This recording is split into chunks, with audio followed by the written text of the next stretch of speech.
Bloggers paradise চ্যানেলের সকল দর্শক বন্ধুদের শুভ শারদীয়ার শুভেচ্ছা। বন্ধুরা, মহালয়া হয়ে গেছে, সুতরাং দেবীপক্ষের শুরু।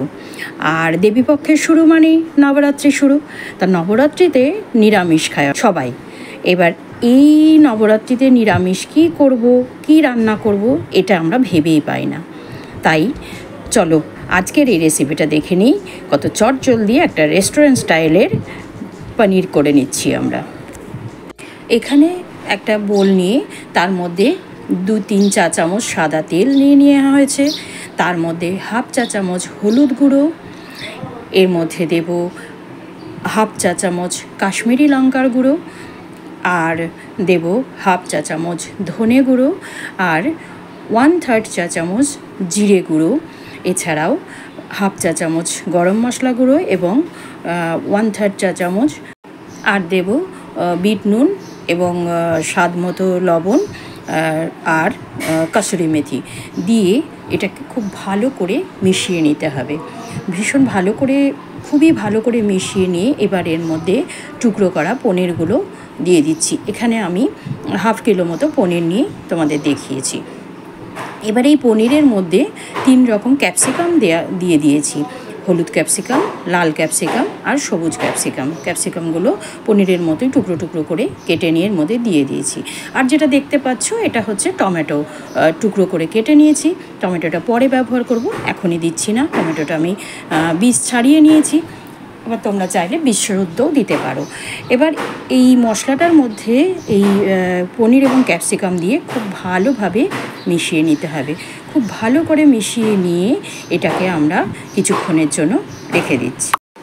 এবার গ্রেভি করার জন্য প্রথমে আমরা এখানে 500 গ্রাম মতো টক দই নিয়েছি। এই টক দইয়ের মধ্যে 1 চা চামচ হলুদ গুঁড়ো, হাফ চা চামচ কাশ্মীরি লঙ্কার গুঁড়ো, হাফ চা চামচ ধনে গুঁড়ো, আর দিয়ে দিচ্ছি হাফ চা চামচ সাদা মরিচ গুঁড়ো। এবার 1 কাপ বেসন নিয়ে একটি প্যানে দিয়ে দিলাম। এবার প্যানটি গ্যাসে বসিয়ে একদম লো ফ্লেমে এইভাবে ভাজা ভাজা করে, মানে ভুনে নেওয়া যেটাকে বলে, মানে ভাজা ভাজা করে নিতে হবে। মানে হালকা আঁচে নাড়তে হবে আর কি, খুব ভালো করে সবসময় নাড়তে হবে। এভাবে নাড়তে নাড়তে এই বেসনটা থেকে একটা সুন্দর গন্ধ বেরোবে। আঁচটা কিন্তু একদম লো ফ্লেমে থাকবে। এবার সুন্দর একটা গন্ধ বেরোলে, যখন গন্ধ বেরোবে তখন এই বেসনটাকে নিয়ে আমরা সরাসরি ওই দইয়ের মধ্যে দিয়ে দিয়েছি। এই দইয়ের মধ্যে দিয়ে দিতে হবে। দিয়ে এবার এই বেসনটাকে ওই দইয়ের মধ্যে যে মশলাগুলো দিয়ে রেখেছিলাম সবগুলোর সাথে খুব সুন্দর করে এইভাবে ফেটিয়ে নিতে হবে। খুব ভালোভাবে ফেটিয়ে নিতে হবে, তাহলেই কিন্তু গ্রেভিটা ভালো হবে। খুব ভালোভাবে এভাবে ফেটিয়ে নিয়ে রেখে দিলাম। এবার প্যানে বাটার দিয়ে, বাটার গরম হলে, মানে বাটারটাকে মেল্ট করে নিয়ে, গলিয়ে নিয়ে, তারপরে বাটারের পরিবর্তে তোমরা সাদা তেলও ব্যবহার করতে পারো, কিন্তু বাটার দিয়ে বেশি ভালো হয় এটা। এবার এই বাটারের মধ্যে আমরা যে পনিরটাকে ম্যারিনেট করে রেখেছিলাম, পনির আর ক্যাপসিকামকে, সেই পনির আর ক্যাপসিকামটাকে দিয়ে দিলাম। দিয়ে মিডিয়াম আঁচে এই পনির ক্যাপসিকামগুলোকে ভালো করে নাড়াচাড়া করে নিতে হবে। এইভাবে ভালো করে নাড়াচাড়া করতে করতে দেখবে সুন্দর একটা কালার এসে যাবে। মানে পনিরটাতে দেখবে সুন্দর একটা কালার হয়েছে। যখন এভাবে পনিরের সুন্দর কালার হয়ে যাবে তখন একটা স্ট্রেনার দিয়ে এই পনিরগুলোকে তুলে নিতে হবে, যাতে যে এক্সেস অয়েলটা বা বাটারটা থাকবে সেটা যেন প্যানেই রয়ে যায়। এখানে দেখানো হয়েছে যে স্ট্রেনার দিয়েগুলো তুলে নেওয়া হচ্ছে। এভাবে স্ট্রেনার দিয়ে সমস্ত পনিরগুলোকে আমরা তুলে রেখে দেব। রেখে দিয়ে তারপরে আমরা সেই প্যানেই একটু দিয়ে দেব মৌরি।